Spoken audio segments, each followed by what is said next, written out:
Funky Politics, powered by MLGW, Memphis Light, Gas, and Water.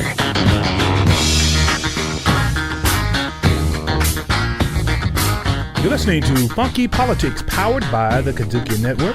DC sitting in the chair here along with Dr. Ward. Hey, Doc, how are you, Saul? I'm fine. I'm glad you addressed me appropriately. with all Reverend Dr. Bishop Right Reverend. The good Right Reverend Dr. Bishop Esquire. You got so many titles, boy. I do. PhD. I do. MD. I do. MD, that's me. You know what? We've got visiting with us this evening a wonderful young person, London Lamar, who happens to be a wonderful person. Yeah, she's not to qualify. Well, no, she's a wonderful young lady. And yeah, she is younger than you, but so is most of the world. So yeah, but go by ahead. half. Yeah, there you go. She's the president of the Tennessee Young Democrats. She's also a policy associate for Sister Reach here in the city of Memphis. Good evening. Good hey, evening London, to you. how are you? I'm doing well. How you doing? I'm doing great. We are encouraged by your enthusiasm. Yes. I appreciate it. Wonderfully.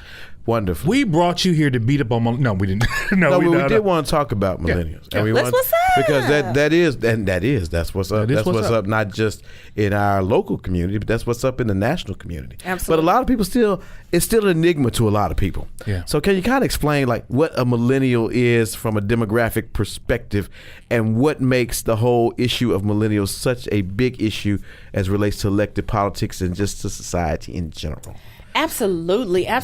So millennials, age-wise, we are categorized by those who are between the ages of 18 and 40. Okay. A generation that was born from Gen Xers, who grew up in the age of the rise of technology, and the rise of the generation that had to go to college. Right. And so you are working with a generation that is new. It's now the largest rising generation in regards to our economic base in this country, and also our voting bloc. This is the largest generation by numbers since the baby boomers. So right now our presence is very visible, but our voice is very shut out. Pretty much. Yeah. And I think right now there's a lot of emphasis on the millennial generation because we have recognized the millennial generation is such a large generation that is rising. But most importantly, our generation is very, very outspoken, and something that you haven't seen since pretty much the civil rights movement, a generation that is not scared to speak the truth, speak out on their issues, and push back on a lot of the policies that are coming down from not only the federal government, but the state government and the local government. Most importantly, our generation is the most educated generation in history thus far. Sure. And we're known as the social media generation by getting our voices out on social media. So coupled with that, I think the generation has been very influential into pointing out many of the disadvantages and problems with our political system that had not been talked about in a while, that has been silenced, that our generation has been so comfortable being complacent with and not pretty much seeing any type of change. I think our generation has different some of the issues that we go through, and what is the biggest issue is that our generation is not being represented in the political arena. Let me stop you right there because I want to put a hashtag right there. Hashtag. You trying to get modern? I want to put a hashtag. He's a millennial. Yeah, LOL. I'm a millennial in my dream. WTF? In my dream. Pound sign. Hold up. Pound sign. Or that little. And let me say, I think that the millennial generation has been vilified to some respect. I think what you all did when the president was which president? Our past president, yeah, not this one. Okay, but President 44. Obama, when the 44th was inaugurated, Barack Obama. I think what happened there was a watershed, and we thought all of a sudden now our young folks are with us. They feel us. And I think that he believed, and a lot of other people believe, that this was the beginning of something new for young folks. But after that, it looks like after that 8 years, I don't know if it's because of people thought, well, hey, this is kind of what I voted for. This isn't kind of what I wanted.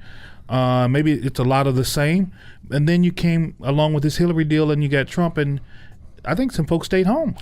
I think that millennials are not complacent with the fact that because you're a Democrat or because you tend to be a progressive that we ought to vote for you. Yeah. We're a little bit more educated than that.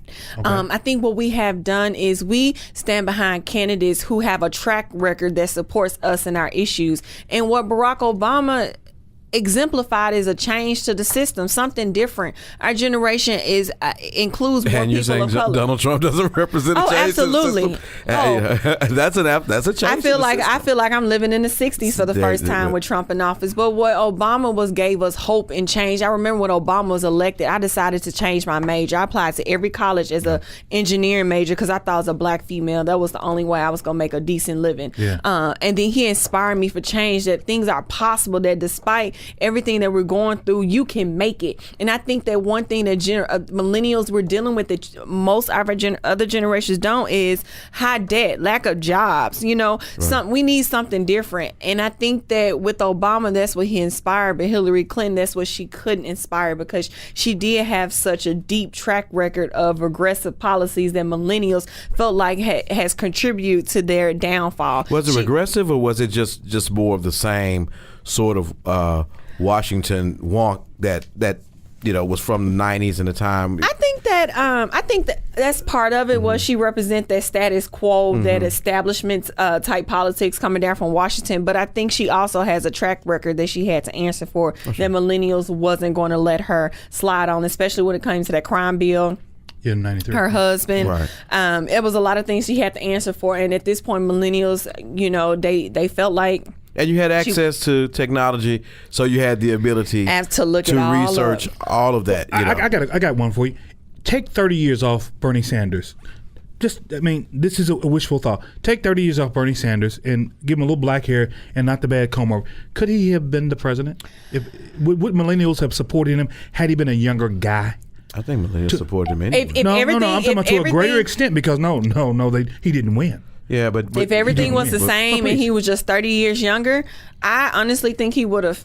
I think that that Bernie Sanders represented that change and that anti-establishment attitude that millennials wanted to see. Yeah. And I would be the first to want to say that I was a Hillary girl in the primary and afterwards, that I definitely supported Hillary Clinton. But I do think that Bernie Sanders brought a certain energy and a certain level of engagement among millennials that she could not.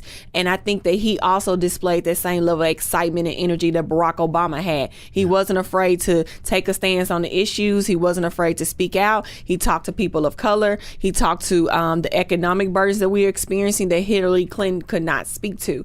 And so I do think if the political climate was different, that he could have possibly won. Now, at the same time, one thing that Bernie Sanders still couldn't do, that is something that we need to work on, not just outside a presidential election, but really work on for the next couple of years in a long-term game, is connected public policy to voting. Millennials are very, very educated on public policy, what's going on, how it affects you.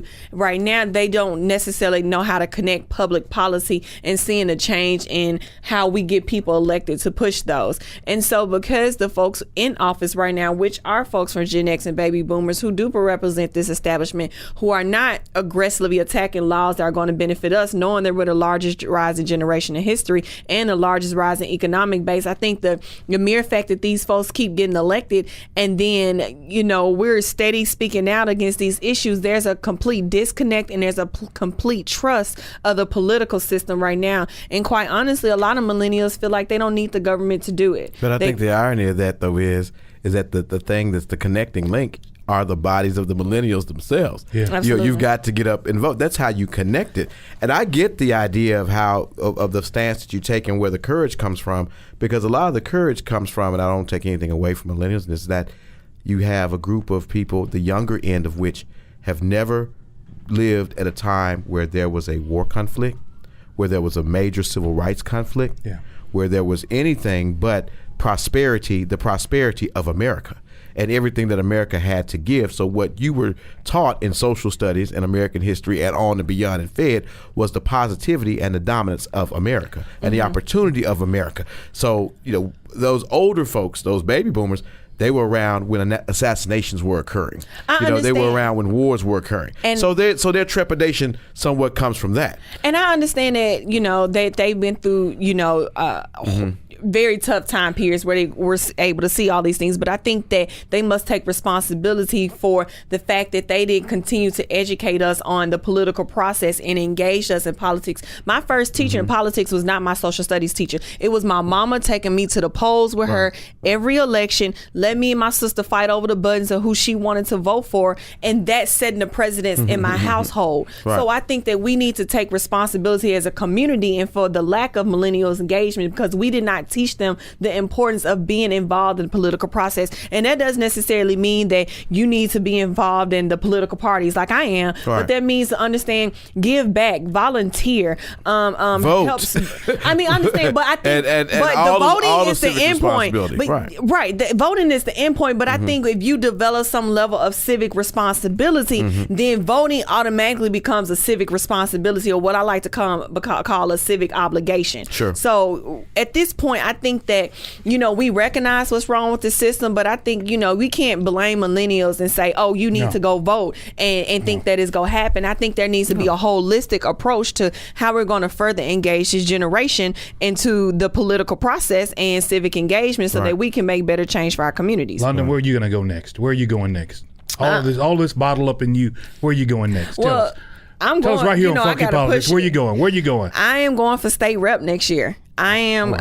I think that right now the state legislature and the state of Tennessee is the gatekeeper. Are you making an announcement? Are you breaking news? Oh, this is not breaking news. People know it. No, we don't know. Let me give you an exclusive. Have you said this on media before? I have not. So you breaking news. It's breaking news. So let's hear it. Break it. All right. London Lamar is running for state representative in 2018. Wow. I am doing it, and it's because I really feel like the state legislature is the gatekeeper to our municipalities being able to make progressive policies and really being able to shape government that's for the people. We had a conversation earlier with Tasha about us wanting to, as a school board, to educate our kids about sexual education, but I had to educate you. It's the state government that's preventing this from happening. Most importantly, we have had leaders come before us who have made great strides in the state legislature, but right now they have come complacent.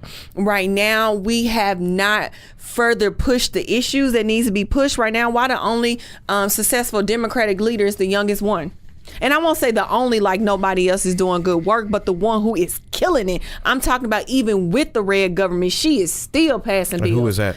That was, I give all compliments to Ramesh Akbari. Yeah. And, she needs help, though. She can't do that by herself. We need to, the biggest fail, and I think people know I'm part of the Democratic Party, is the fact that we have not stacked a bench of progressive leaders, of educated leaders, of political leaders who can continue to push these through the generation, and have a holistic idea of what we need to do to better community when it comes to education, when it comes to poverty, when it comes to jobs, all the environment, all these issues that directly affect communities. And quite honestly, in Memphis, we're communities of color. So right now, our state legislature is pretty much violating and creating a public policy war on our people. And we need people who are going to stand up and fight and not be worried about political positions, but folks who go stand alone and really fight for the people. And that's something we have not seen. London, I appreciate it, but one thing that I'm going to tell you now as you go into your endeavor, you need to exert a little bit more passion about what you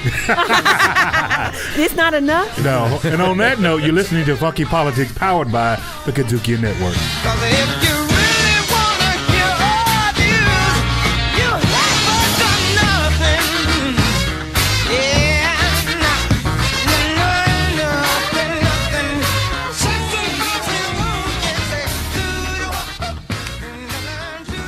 If I don't find something soon, my lights are going to get turned off.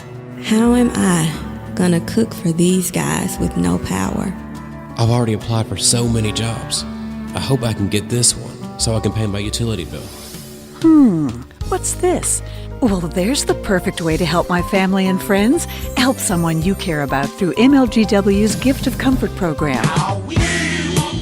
In our studios today, we've got Shelby County Mayor Mark Luttrell. Thank you so much for the invite. Thank you for accepting it, because you know that you could have been doing a bunch of other things. But you're hanging out here getting funky with us. That's and it's interesting you say that, because the first time I was invited to be on this show, I didn't know what to expect. A little bit scared of what I was getting into, but you all are solid. You're real, and I appreciate the way that you handle this. I enjoy just pulling up your interviews and reading back over and listening to them and just learning a lot about the city. So understand that the mayor is a fan of funky politics. Powered by the Kazukian Network. Get funky with it.